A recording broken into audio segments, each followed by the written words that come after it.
A graça e a paz do Senhor Jesus para todos.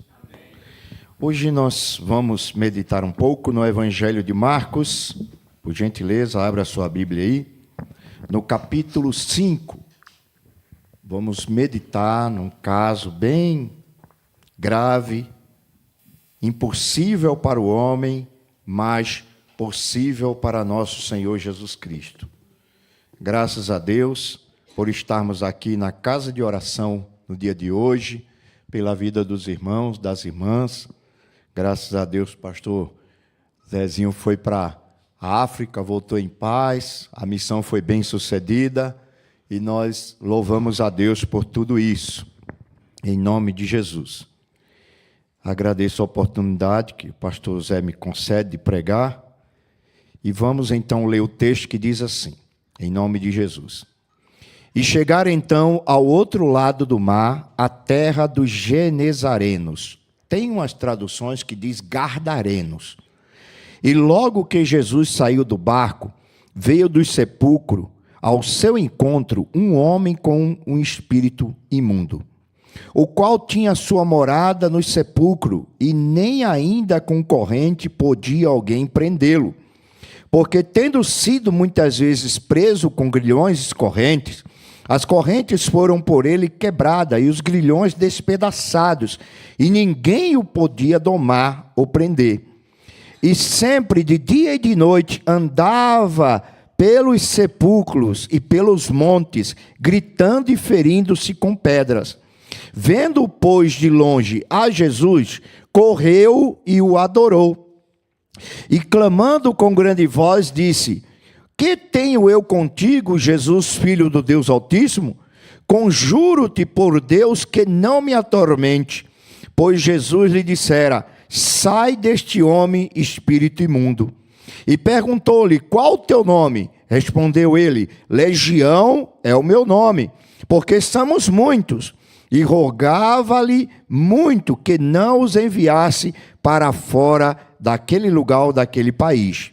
Ora, andava ali pastando no monte uma grande manada de porcos. Rogou-lhes, pois, os demônios, dizendo: Manda-nos para aqueles porcos, para que entremos neles. E imediatamente Jesus o permitiu. Saindo então os espíritos imundos, entraram nos porcos, e a manada, que era cerca de 2.000, precipitando-se despenhadeiro abaixo para dentro do mar, onde fora afogado. Nisso fugiram os criadores de porcos e anunciaram na cidade e nos campos, e muitos foram ver o que havia acontecido. Chegando-se a Jesus, viram o endemoniado que tivera a legião sentado, vestido e em perfeito juízo, e o temeram.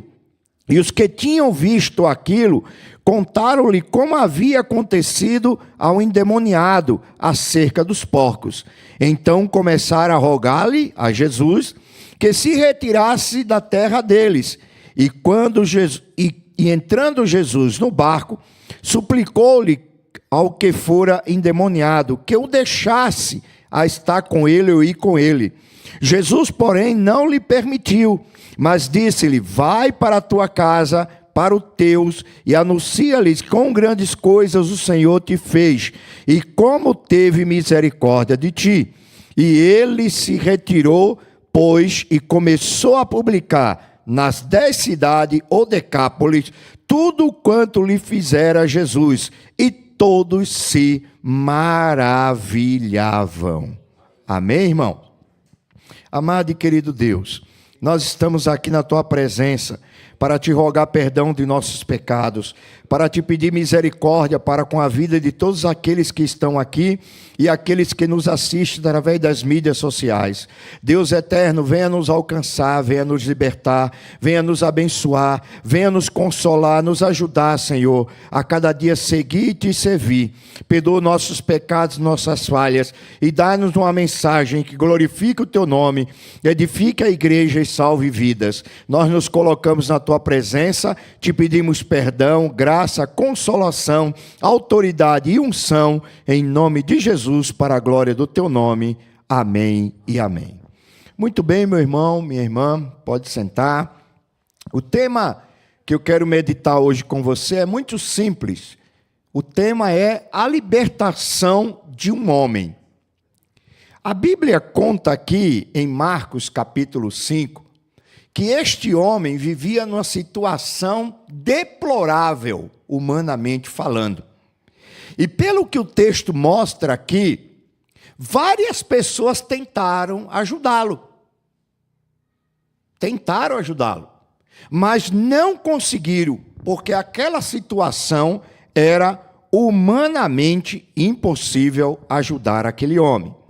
Veja, ao libertar este homem, o Senhor Jesus Cristo, ele demonstrou o amor e a bondade para com todos aqueles que vivem cativos, sofrendo, lamentando, chorando ou passando por várias situações difíceis. Quando nós lemos um texto como esse, nós aprendemos que o Jesus da Bíblia é um Jesus de amor, de compaixão, de piedade. É um Jesus solidário, é um Jesus amigo. É um Senhor que não está distante, mas ao contrário, Ele está mais próximo de nós do que nós imaginamos. E outra coisa que também aprendemos, Deus não é aquele Deus que nos criou e se isolou. Não. Deus é o Deus que nos criou e Ele vem ao nosso encontro para nos ajudar, para nos libertar e para nos salvar para a glória do seu nome. Então, quando Jesus age aqui, expulsando aquela legião de demônios da vida daquele homem, ele está mostrando tudo isso: amor, graça, misericórdia, perdão, libertação e compaixão. Vejamos como se deu esta maravilhosa e poderosa libertação, pois o tema hoje é a libertação de um homem. O texto de Marcos diz que este homem chegou a essa situação porque ele estava totalmente dominado, absolutamente dominado por uma legião de demônios. Quando nós estudamos sobre as legiões romanas daquela época bíblica, ali do Novo Testamento, uma legião tinha mais de 2.000 soldados. Imagine quantos demônios não estavam habitando naquele homem. Veja, se a pessoa já ser possessa por um demônio já é difícil, imagine uma coja inteira, um bando inteiro, não é? Uma quadrilha inteira de demônios habitando numa pessoa. E muitas vezes, quando a gente lê o texto, esse texto, nós que somos cristãos, que lemos a Bíblia, que pesquisamos, fica fácil quando a Bíblia fala de demônios e legiões de demônios, fica fácil para a gente entender. Mas para aquele que nunca leu a Bíblia, que talvez esteja ouvindo pela primeira vez uma pregação nesse texto, ele fica a se perguntar: quem são os demônios?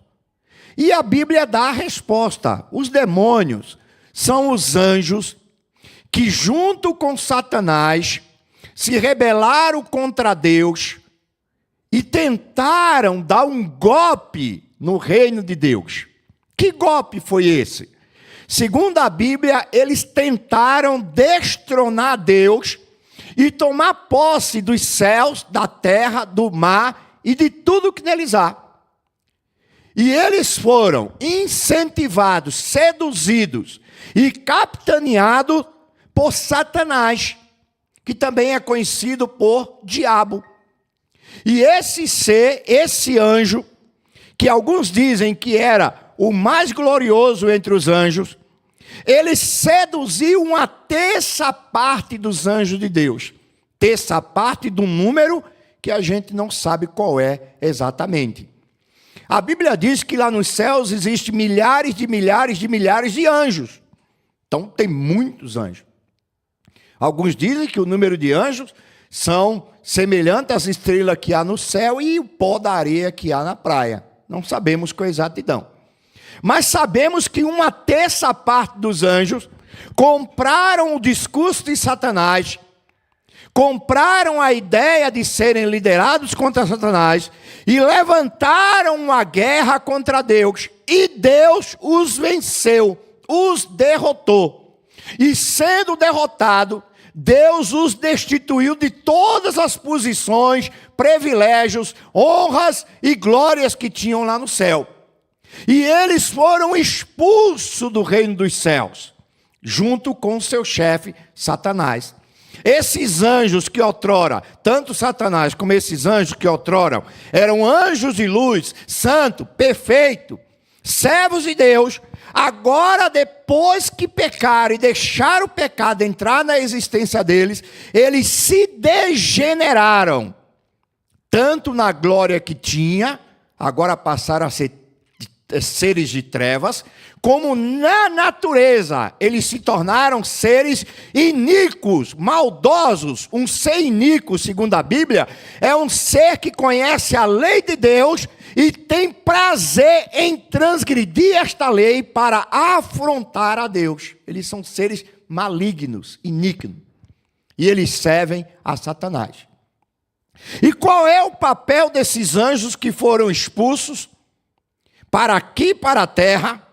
Porque Apocalipse 12 diz, do verso 7 ao 9, que houve batalha no céu, Satanás e seus anjos, e eles batalharam contra Miguel e seus anjos, e perderam, foram expulsos e foram precipitados na terra. E o texto de Apocalipse ainda diz assim: ai dos moradores da terra, porque Satanás foi precipitado até vocês, e ele está com grande fúria, ele está irado. Ele está revoltado. E aqui na terra, qual é o papel, a obra que Satanás e seus anjos labutam, fazem, operam aqui na terra? Segundo João, capítulo 10, verso 10, Atos 10, verso 38, Mateus 9, verso 33, Lucas 13, verso 11, 12 e 16, e Mateus 4, verso 24, esses textos dizem que o diabo e seus demônios estão vagueando sobre a terra, andando sobre a terra, para executar as seguintes obras. Preste bem atenção: roubar, matar, destruir, oprimir, cativar, causar doenças, seja emocional, seja física ou seja espiritual. E a última obra é destruir as pessoas para que elas morram longe de Deus e não tenham salvação nem vida eterna. Então essa é a obra maligna aqui do diabo. Se você ler todos esses textos que eu falei, você vai ver nitidamente isso. Mas aí, quando a gente vai para Marcos capítulo 5, a gente vê a possessão e a opressão de um homem que estava totalmente cativo pelo diabo. A Bíblia não diz qual foi a causa dele ficar endemoniado, qual foi a causa dele cair em possessão. A Bíblia não fala. A Bíblia diz apenas que ele morava numa cidade chamada Gardara, que fazia parte da região de Decápole, que era uma região povoada por gentios na terra de Israel. Essa Decápole, segundo alguns historiadores, foi criado quando Alexandre invadiu aquela região e ele helenizou o mundo antigo. Então, lá nas terras de Israel, os gregos colocaram lá ou construíram 10 cidades para estrangeiros morarem. Por isso que lá se vendia porco, por isso que lá se negociava com porco, porque nas terras em que eram dominados pelo judeu, isso era impensável. Por isso que lá havia criadores de porcos, e muitos porcos, porque a Bíblia diz que quando os demônios saíram, foram para os corpos. Ora, se a gente calcular que uma legião é mais de 2.000 demônios, né, pastor Zé, aqui no caso, mais de 10.000, alguns dizem que uma legião tinha 6.000 soldados romanos. Então vamos jogar para o alto, né? 6.000 demônios saíram e foram pelos porcos. Então 6.000 demônios, vamos calcular 6.000 porcos. Imagina, o criador de porco que não tinha ali. Então, esses demônios se apossaram daquele homem. Agora, irmãos, qual a diferença entre possessão e opressão? Às vezes, as pessoas não sabem fazer essa distinção. Veja mesmo. Opressão é a influência demoníaca ou a atividade demoníaca contra uma pessoa de fora para dentro. É um ataque de fora para dentro. Opressão é mais ou menos assim, ó. É como se você pegasse, por exemplo, não é aquele negócio que a gente usa em casa para espremer limão? Aquele negócio, a gente coloca o limão lá, né? Aí a gente aperta aquelas duas partes e ele vai o quê? Esmagando o limão. Então a lei está fazendo o quê? Uma opressão para que o limão tire todo o seu suco. A opressão é uma ação maligna de fora para dentro. Na opressão a pessoa ainda não está possessa, mas ela já está sendo atacada pelo maligno. Quantos casos de opressão a gente já não viu, né, pastor Zé? Nessa caminhada ministerial. Pessoas oprimidas assim. Olha, e existe opressão que ela chega num grau tão alto que se você olhar para a pessoa, você pensa que ela está endemoniada. É aquele estágio que leva a pessoa ao desespero. Agora, qual a diferença então para a possessão? A possessão é um demônio agindo de dentro para fora. Na opressão ele está de fora para dentro. Na possessão, ele já está dentro da pessoa, dominando a pessoa, controlando a pessoa, escravizando a pessoa e, como diz lá no Nordeste, matando na unha, aos poucos. E se a pessoa não tiver um encontro com Jesus, se a pessoa não tiver um encontro com a palavra de Deus, em muitos casos, morre mesmo, mata e mata sem dó. Então, nesse caso aqui, o homem estava nessa situação. Ele não estava oprimido, ele já estava num grau de possessão que nem os outros que tentaram ajudá-lo conseguiram. No caso dele aqui, só Deus. No caso dele aqui, só um milagre. No caso dele aqui, só o Criador em pessoa para resolver. Mas o texto de Marcos capítulo 5 mostra a triste situação daquele homem. Veja aí no verso 2 do capítulo 5. E você que nos acompanha em casa, veja aí Marcos capítulo 5, verso 2. Veja a situação que Marcos narra no seu evangelho. No verso 2, ele diz que ele era cativo de vários demônios. Não era um só não, irmão. Um já dá trabalho, imagina essa cambada toda na vida de uma pessoa. Imagina esse grupo de demônios todos na vida de uma pessoa. O verso 3 diz que a possessão estava num estágio tão degradante que aquele homem deixou de viver entre os seus parentes, entre os seus amigos, entre os seus vizinhos, e o demônio o levou a agir como louco e ir morar nos sepulcros, que para o judeu da época era um dos últimos lugares que alguém pensaria em morar, porque era um lugar considerado profundamente imundo e profano. Então você vê o que o diabo faz com a vida de uma pessoa?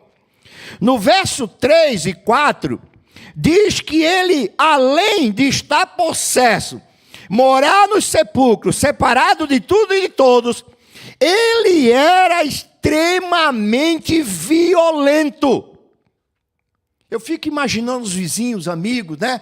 Os parentes, vamos lá ajudar fulano, né? Vamos lá, vamos pelo menos amarrar ele para tirar ele do sepulcro, para dar banho, para dar de comer. Mas quando chegavam lá, meu amigo, o bicho era uma besta fera. Ele tinha uma força fora do comum. Eu me lembro uma vez que o pastor Demétrio, que hoje está jubilado, mora lá no estado de Sergipe, ele disse que uma vez ele estava no Ceará e ele foi expulsar um demônio de uma pessoa.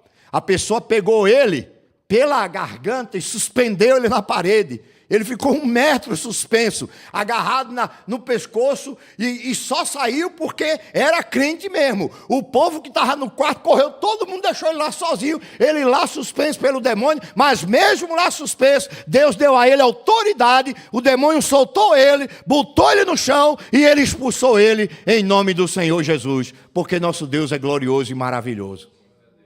Então, irmãos, ele tinha uma força fora de série.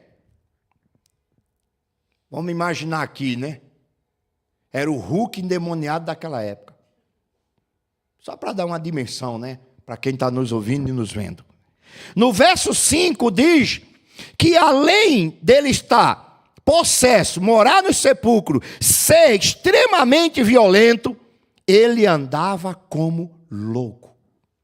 Olha, irmãos, eu vou dizer uma coisa aqui, e eu quero que vocês sejam bem sensíveis e compreensíveis. Irmãos, o que tem de gente possesso, andando como louco, como andaleiro, como mendigo, possesso mesmo, longe da família, longe da sociedade, comendo coisas assim degradantes, vivendo como se fosse um animal, não é brincadeira. E eu quero dizer para você aqui, que me vê aqui na igreja, e você que me vê lá distante. Vou dizer uma coisa para você, viu? Antes da volta de Jesus, isso aqui vai aumentar drasticamente. O diabo não está tirando férias, não está no resort, não está numa posada. Ele está irado, revoltado contra a humanidade. Ele sabe que vai para o lugar de tormento. E ele é tão perverso, tão maldoso, que ele quer levar o máximo de pessoas junto com ele. Ele não quer sofrer sozinho. Se tem uma coisa que Satanás não quer fazer, é sofrer sozinho. E o máximo de pessoas que ele puder levar, ele vai levar. Sabe por quê? Porque ele tem um ódio profundo contra a humanidade. Sabe por quê? Porque o ser humano tem a imagem e semelhança de Deus. Ele sabe que quando um ser humano é ferido, é como se ferisse o próprio Criador. É como se magoasse o próprio Criador.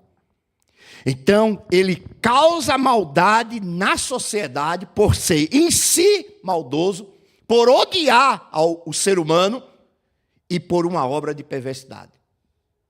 A coisa é muito profunda, irmãos, muito sério. Então, ele andava como louco. E outra coisa, além de estar endemoniado, morar no sepulcro, ser violento, andar como louco, ele se feria com pedras. O diabo feria ele. O diabo arrebentava com ele. Por isso que as pessoas queriam amarrá-lo para dominá-lo, para ele não se ferir, para cuidar dele. Mas o inimigo vinha sobre ele, ele quebrava as correntes e olha, quem ia ajudar caía fora. Ainda bem que pela graça e misericórdia de Deus, ele não ficou habitando nas 10 cidades. Ele foi morar nos sepulcros. Isso aqui já é um livramento de Deus para aquele povo. Que imagina um cara desse solto na cidade, o estrago que ele não faria. Sem os recursos que tem hoje. Imagina.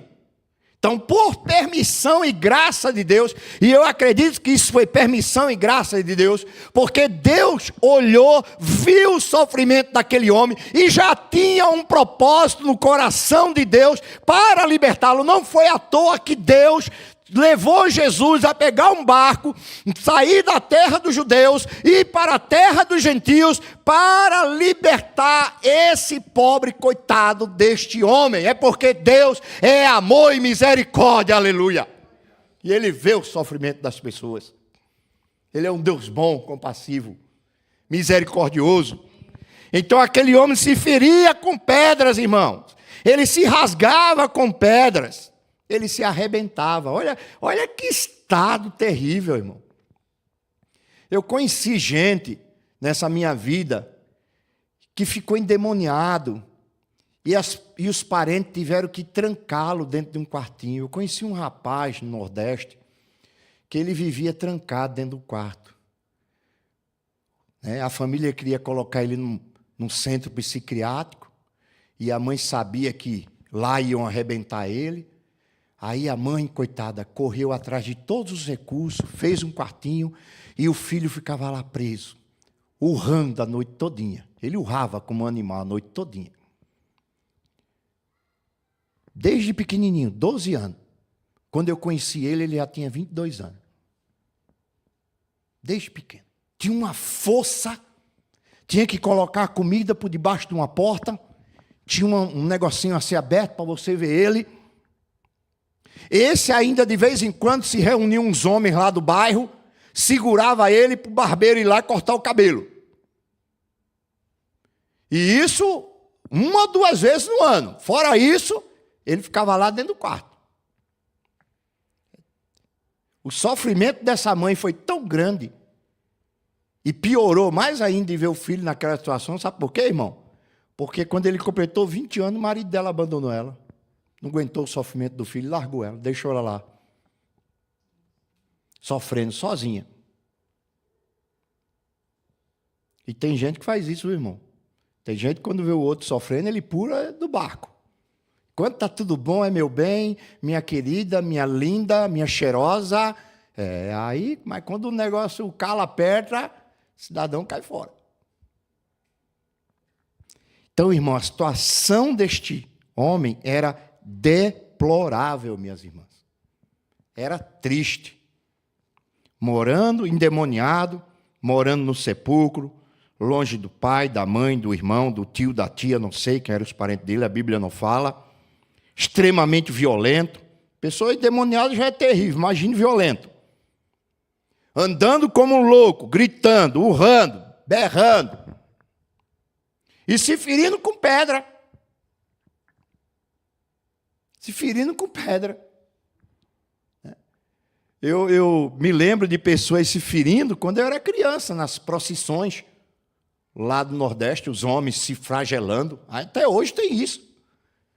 As cerimônias da Igreja Católica lá do Nordeste, tem algumas cerimônias que os caras ficam assim. Penitência, né? Se flagelando. É um negócio assim que fica olhando assim, misericórdia, se corta todinho, se arrebenta. Tem uns que se flagelam tanto que quando termina a procissão, o SAMU tem que levar ele para um hospital, senão ele morre de hemorragia. E é um negócio assim terrível. E olha que esse está fazendo, segundo ele, para Deus. Agora imagine esse aqui sendo usado pelo cão. O diabo estava roubando ele, matando ele, destruindo ele, oprimindo ele, cativando ele, deixando ele adoentado e esperando só o momento de matá-lo. Era a situação dele, irmão. Mas como se deu a libertação desse homem? Como foi que se deu a libertação desse homem? Pegue sua Bíblia aí. Vamos dar uma olhada aqui nas Escrituras. É importante a gente, gravar o texto. Olha o que diz aí o versículo 6, se não me engano. Como foi que se deu a libertação dele? No verso 6. Diz assim, ó. Vendo, pois, ele de longe a Jesus... Opa, agora a história vai mudar. Aleluia. Vendo ele, pois, de longe a Jesus. Por quê? Porque o verso 1 diz assim, ó. E chegaram então ao outro lado do mar, a terra dos Gardarenos. Quem chegou lá? Jesus. Quem é Jesus? A luz do mundo. Quem é Jesus? O Salvador da humanidade. Quem é Jesus? O Criador dos céus e da terra. Agora a bênção chegou. Na terra onde só havia trevas, cativeiro, dor e sofrimento, a bênção em pessoa chegou. E quando Jesus chega, até os demônios se dobram diante dele para glorificar o seu nome. O verso 6 diz claramente, e vendo eles a Jesus de longe, correu todo mundo. Não correram de Jesus, não. Correram para Jesus.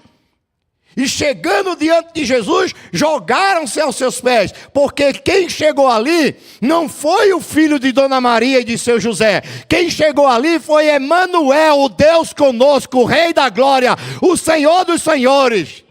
Aleluia! Esse texto aqui, meus irmãos e minhas irmãs, é uma prova do que Paulo fala em Filipenses capítulo 2, quando Paulo diz assim, que no nome de Jesus há de se dobrar todo joelho no céu, na terra, no mar e em tudo que neles há, e toda língua há de confessar que Jesus Cristo é o Senhor, aleluia, para a glória de Deus Pai. Então, os demoniados chegaram diante de Jesus e se prostraram. E a Bíblia diz que eles não só se prostraram não, irmãos. Eles adoraram Jesus. Com Jesus não tem conversa não, irmão. Com Jesus não tem negociação não. Jesus é o Rei da Glória. Ele é o general do exército. Vamos usar uma linguagem humana. Ele é o cara que manda. Ele é o homem que manda, irmãos. Ele é Senhor dos senhores. Ele não é só Senhor. Ele é Senhor dos senhores. Está acima de todos. Aí aqueles demônios valentão, que quebravam tudo, arrebentavam tudo, feriam aquele coitado, cativaram aquele coitado. Quando viram Jesus, correram até Jesus e se prostraram diante do Senhor. E o impacto da chegada de Jesus foi tão grande que o verso 7 diz assim, ó. Olha o que diz o verso 7, irmão. Você leu antes, como eles eram violentos? Olha o que diz o verso 7, ó. E clamando com grande voz, disse, que tenho eu contigo, Jesus, Filho do Deus Altíssimo. Irmão, irmã, olha para cá. Esse capeta, esse demônio que aparece em Hollywood, nas novelas da Globo, no folclore brasileiro, é uma piada do demônio. O demônio até ri. Tem nada a ver com ele. É uma piada, é uma figura assim, esquisita dele mesmo. E ele gosta dessas coisas, de enganar o povo. O diabo, irmão, sabe com quem briga. Sabe em quem toca. E ele conhece Deus. Ele sabe quem é Deus.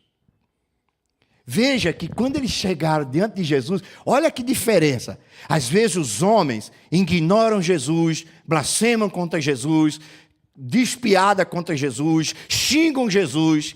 Mas o demônio, irmão, sabe quem é o Filho de Deus. O diabo, vou dizer uma coisa para vocês aqui, ó. O diabo às vezes é mais crente do que muito crente. Porque a Bíblia diz que o demônio crê e estremece. E tem crente que crê e blasfema. E desobedece. Mas o demônio não. Verso 7. Conjuro-te, por Deus, não nos atormente. Olha o poder que eles sabiam que Jesus tinha. Olha o poder que eles reconheceram que Jesus tinha. Olha o respeito que eles tiveram com Jesus. Jesus, Filho do Deus Altíssimo. Não nos atormente.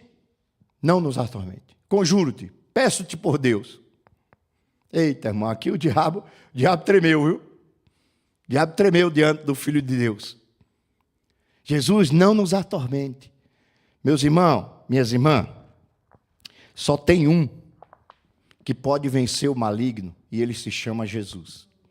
Nós o vencemos, nós o enfrentamos, não por nós, não pela nossa força, a nossa educação, a nossa capacidade, o nosso poder. Nós o enfrentamos porque nós temos duas armas importantes. Vou dizer três armas importantes. A primeira é a arma de proteção. Nós estamos cobertos, lavados e remidos pelo sangue de Jesus. A segunda arma é a arma de autoridade, que é o nome de Jesus. No nome de Jesus, o diabo se prostra e ele é derrotado. E a terceira é a espada do Espírito, que é a palavra de Deus, cuja glória, o poder, o diabo estremece também diante da palavra. Então, o cristão, o verdadeiro crente, está munido dessas 3 armas. Arma de proteção, coberta pelo sangue. Arma de autoridade, a autoridade do nome. E a arma, né, de guerra, que é a palavra de Deus. O demônio, quando viu Jesus, ele se prostrou, ele confessou, ele adorou e ele pediu para Jesus não atormentá-lo. E por que ele disse, não nos atormente diante do tempo? Sabe por quê? Porque a sentença já foi dada lá no dia que ele foi expulso. Eles já sabem que estão sentenciados não para a salvação, mas para o tormento eterno. Eles já sabem. E quando Jesus esteve aqui na terra, Jesus disse a sentença. Jesus disse assim, o lago de fogo e enxofre preparado, não existia. Passou a existir na rebelião. Quando Satanás se rebelou, Deus puniu ele dizendo o seguinte, um dia você será lançado num lago de fogo e enxofre e será atormentado junto com seus demônios. E Zé Fini, não tem mais volta para você, não tem mais salvação. Para o diabo não tem mais salvação, não tem volta. Não tem mais arrependimento. Deus já sentenciou. Já está julgado. Ele já está sentenciado. E a derrota dele será tão grande, mas tão grande, mas tão grande, diante de tudo e de todos, que a Bíblia diz que em breve o Deus de paz colocará debaixo dos pés da igreja a cabeça de Satanás e ele será esmagado para a glória de Deus. Aleluia! Será a vitória final da igreja, quando ela for glorificada junto com Cristo Jesus. O diabo estará debaixo dos pés da noiva e do noivo, e o nome de Deus será glorificado, aleluia. E o Senhor limpará do universo todo o mal, bendito seja Deus. E lá não haverá mais mancha, nem sombra do mal, tudo será novo para a glória do Senhor. Aquele homem se encontrou com Jesus. Os demônios tiveram medo de Jesus e Jesus libertou aqueles homens. Amém, irmãos? Jesus, olha, não nos atormente. Tem uns porcos ali, deixa a gente ir para os porcos. Vai embora, vai. Vão para onde vocês quiserem. Suma, eu quero que vocês saiam dessa vida. Jesus estava ali para libertar aquela vida. Jesus estava ali para impactar aquela região. Jesus estava ali, irmãos, para libertar aquele homem, salvar aquele homem, curar aquele homem e fazer daquele homem um missionário e um evangelista. Olha que missão gloriosa de Jesus. Jesus teve encontro com o homem, expulsou os demônios e a Bíblia diz que Jesus ordenou. Os demônios saíram dele, entraram nos porcos, se precipitaram sobre o abismo, o tormento dele acabou, a bênção dele foi tão grande, irmão, que ele caiu aos pés de Jesus e ficou ali aos pés de Jesus. Agora não era mais os demônios que adoravam Jesus, agora era uma vida salva, lavada, remida, restaurada, libertada, curada, abençoada, amada pelo Filho de Deus, aleluia. Estava lá aos pés de Jesus. E aí, meus irmãos, o negócio correu, a notícia estourou. Alguém foi na cidade, contou para o povão. Povão, quando chegou lá, eu acho que ele pega pau aí, pega madeira aí, pega corrente aí. Vixe, o Nazareno deve estar todo arrebentado lá com aquele cara. Quando chegaram lá, viram o homem sentado aos pés de Jesus. São e salvo, liberto, curado, abençoado, transformado. Eu acho que eles ficaram olhando para ele. Eu acho que alguns até, né? Não sei, a gente pensa, né? A gente fica, né? Mas será que é aquele cara mesmo? Estranho, ele está tão manso. Sabe por quê, irmãos? Porque a Bíblia diz que Jesus veio ao mundo para desfazer as obras do diabo. Atos 10, 38, Pedro diz assim: como Deus ungiu a Jesus de Nazaré com o Espírito Santo e poder para fazer o bem a todos e libertar os cativos de Satanás. Então Jesus estava ali, libertou aquele homem, salvou aquele homem, E aquele homem, quando as pessoas viram aquele homem sentado aos pés de Jesus, ficaram com medo. O pessoal que criava porco ficou com medo.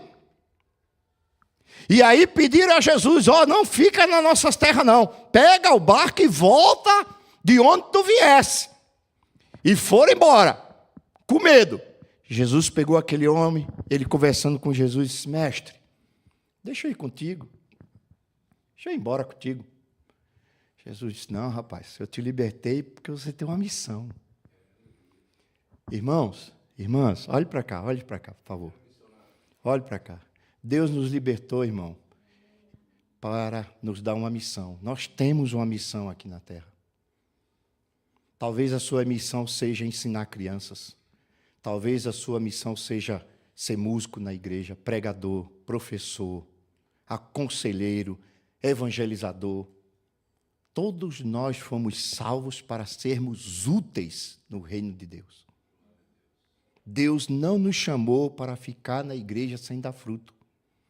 Deus nos salvou para nos tornarmos úteis. E olha, irmãos, que coisa maravilhosa na vida desse homem, né? Até Jesus chegar, ele era útil e valioso para o diabo. Fazia as obras do diabo, servia ao diabo, era cativo do diabo. Mas depois que ele teve um encontro com Jesus, ele passou a ser útil para o reino de Deus, passou a ser uma bênção para o reino de Deus.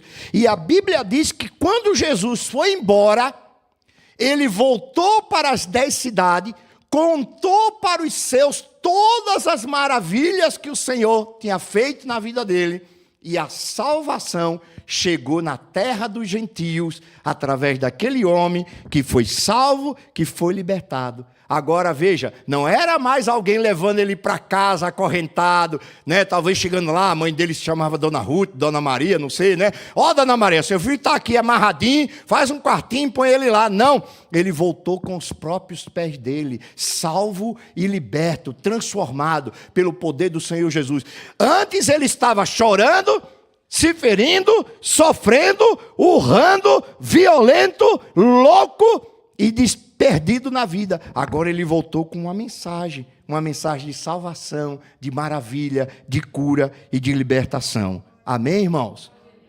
Então é assim que Jesus faz. Se você crê, você, meu irmão, minha irmã que está aqui, você que está me vendo em casa agora, ou vai me ver depois, se você realmente crê no Senhor Jesus e se entregar a Ele, confiar nele, Ele é aquele que liberta, Ele é aquele que restaura, Ele é aquele que salva, Ele é aquele que ama, Ele é aquele que dá graça e Ele é aquele que faz a gente cantar um novo cântico. Que Deus nos abençoe e que este Cristo maravilhoso nunca nos abandone e Ele sempre esteja conosco em nome do Senhor Jesus. Amém? Essa semana, se você puder orar por mim, terça-feira, eu estarei fazendo uma viagem para o Nordeste, vou lá passar uns dias com minha mãe e pretendo voltar lá para o dia 2 de agosto. Então, nas suas orações, ore por mim, tá, meu irmão, minha irmã, tá bom? Assim que a gente voltar, a gente vem ver vocês de novo, tá bom? Obrigado. Vamos ficar de pé?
Poderoso, o grande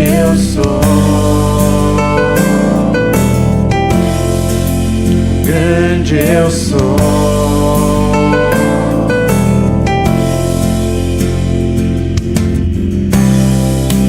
Quero estar perto de ti, o mundo amar, sem edificar, ver ossos secos, comido outra vez, em uma só voz, cantando aleluia.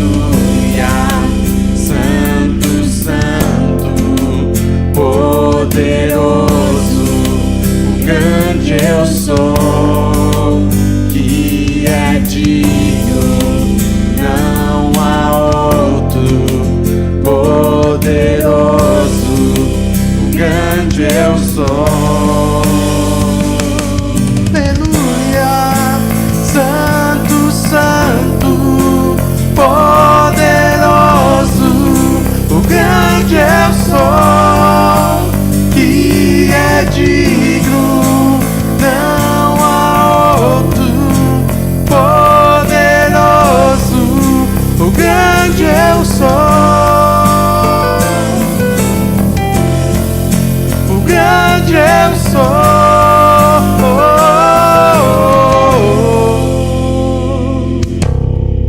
Montanhas vão cair, demônios fugirão ao ouvir que Jesus é o Rei dos Reis. Não há poder maior, nada resistirá ao seu poder e à presença do grande eu sou, do grande eu sou, do grande eu sou. Oh, do grande eu sou, do grande eu sou, do grande eu sou.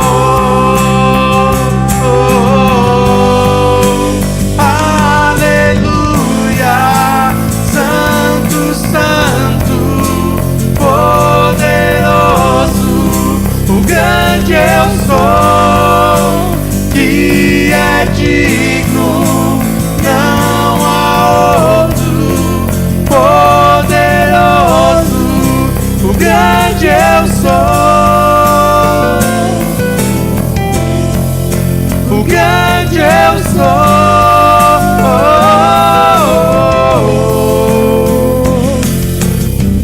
Montanhas vão cair, demônios fugirão ao ouvir que Jesus é o Rei dos Reis. Não há poder maior, nada resistirá ao seu poder e à presença do grande eu sou, do grande eu sou, do grande eu sou. Oh, do grande eu sou, do grande eu sou, do grande eu sou.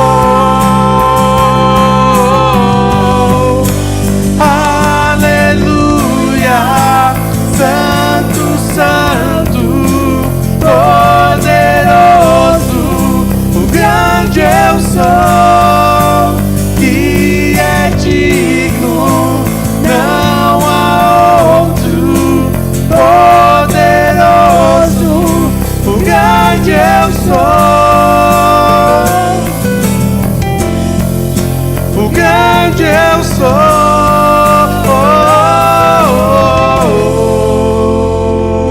Glória a Deus. Tenho questões na minha vida ministerial que me inflamam muito mais. Libertação talvez seja a parte mais forte do meu chamado. E quando a gente olha na Bíblia, Deus levando pessoas, o vento do Espírito levando pessoas a determinados lugares, né? Jesus diz para Nicodemos: o vento sopra onde quer e ouves a sua voz, assim é todo aquele que é guiado pelo Espírito de Deus. Quantos lugares nós fomos levados? Nós escreveríamos aí uns dois, no mínimo 2 livros, para contar situações nas quais o Espírito de Deus nos levou a determinados lugares, para a libertação de pessoas, situações semelhantes. E o que é lindo que Jesus disse: aquele que crê em mim fará as mesmas obras que eu faço e as fará maiores, porque eu vou para meu Pai. E tanto quanto Jesus, e eu não quero ser igual a Jesus de maneira alguma, mas as pessoas, muitas dessas pessoas que foram libertas hoje são pastores, grandes evangelistas, pessoas que foram saídas dessa escravidão terrível de Satanás. Esse homem foi o primeiro missionário da história do cristianismo. A libertação que Jesus promoveu de uma outra maneira na mulher samaritana, a primeira missionária da história do cristianismo. É assim que Deus faz. E é isso que Deus quer fazer na sua vida, meu querido. É isso que Deus quer fazer na sua vida. Você, ao se sentir livre. Porque as pessoas, pastor Rivaldo, que nasceram no Evangelho, elas não sabem o que é ser oprimido. Muitas dessas pessoas não sabem o que é ficar acorrentadas. As pessoas não têm ideia do que é isso. Então, quem sai de um cativeiro como esse, aqui na Penha, nós fomos levados lá para num quartinho, tá o rapaz lá. É uma situação deprimente.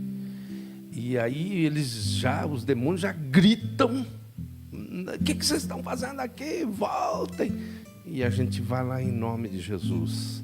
E as coisas vão acontecendo. Aonde está o Espírito do Senhor, aí há liberdade. O Espírito do Senhor Jeová está sobre nós. Para quê? Estava sobre Jesus, na condição de homem. Ele é absolutamente Deus, mas absolutamente homem. E como absolutamente homem, ele precisava da unção. O Espírito do Senhor Jeová está sobre mim, porque o Senhor me ungiu para transmitir boas novas, para libertar os cativos. E essa mesma unção pode recair sobre você. E você pode até hoje ter tido uma vida, não diria insignificante, mas uma vida que lhe traz pouca realização, lhe traz pouca sensação do dever cumprido. E é Jesus que vai fazer isso na sua vida. A história linda desse homem, as multidões que vinham de Decápolis para ouvirem Jesus, para participarem, aquelas multidões, só você ler o relato, vinham de Decápolis. Essas multidões foram despertadas por quem? Por esse ex-endemoniado. Então, que você hoje tenha tido ouvidos, que você agora esteja tendo ouvidos para ouvir a voz do Espírito Santo. Há algum tempo atrás, exatamente no dia 18 de março, um dos cânticos que mais despertou a minha vida foi rememorado aqui. O Eis-me Aqui do Asaf Borba. Tanta coisa tenho feito para o meu próprio prazer, tenho andado à procura do meu próprio bem viver. Enquanto existem por aí, existe tanta gente ansiosa por aí, não te conhecendo como eu conheço a ti. Então, tanta gente precisando, meu querido, tanta gente escravizada. E você, de braços cruzados? Não pode. Jesus não morreu de braços cruzados, ele morreu de braços abertos, para que você se disponha, para que você diga para o Senhor: eis-me aqui, envia-me a mim. Vento do Espírito, ruach, me leve. Aí você vai ver aonde que você vai ser levado. Você não tem ideia. E não adianta tentar se preparar antes. Os sinais seguem aqueles que vão. As bênçãos seguem aqueles que são obedientes. Então, ouça o chamado de Deus nessa noite para você. Nós vamos orar e você vai dizendo aí, você pode escrever, pode ser uma mudança na sua vida. O dia de hoje pode estar sendo aquele dia de uma audiência que você teve com Deus. Deus falando através dos cânticos e especialmente através da mensagem. Como Deus liberta um homem. Senhor, que a Tua palavra produza os efeitos que o Senhor quer nessa noite. Que aquelas pessoas que estão precisando de libertação sejam libertas. Que correntes, grilhões, algemas sejam despedaçados. Agora, no poder do Espírito Santo. Libera as vidas, Senhor, para serem de utilidade pública, para serem de utilidade comunitária, para que essas pessoas não passem pela vida sem viver. Libera agora, que a Tua palavra tenha produzido esse efeito de libertação e de despertamento. Levanta as pessoas, coloca essas vidas em pé para que possam dizer: eis-nos aqui, envia-nos a nós. Em nome de Jesus Cristo, nós oramos. E para a glória de Jesus dizemos amém. Graças a Deus. Nós hoje não temos testemunhos, bem rapidamente.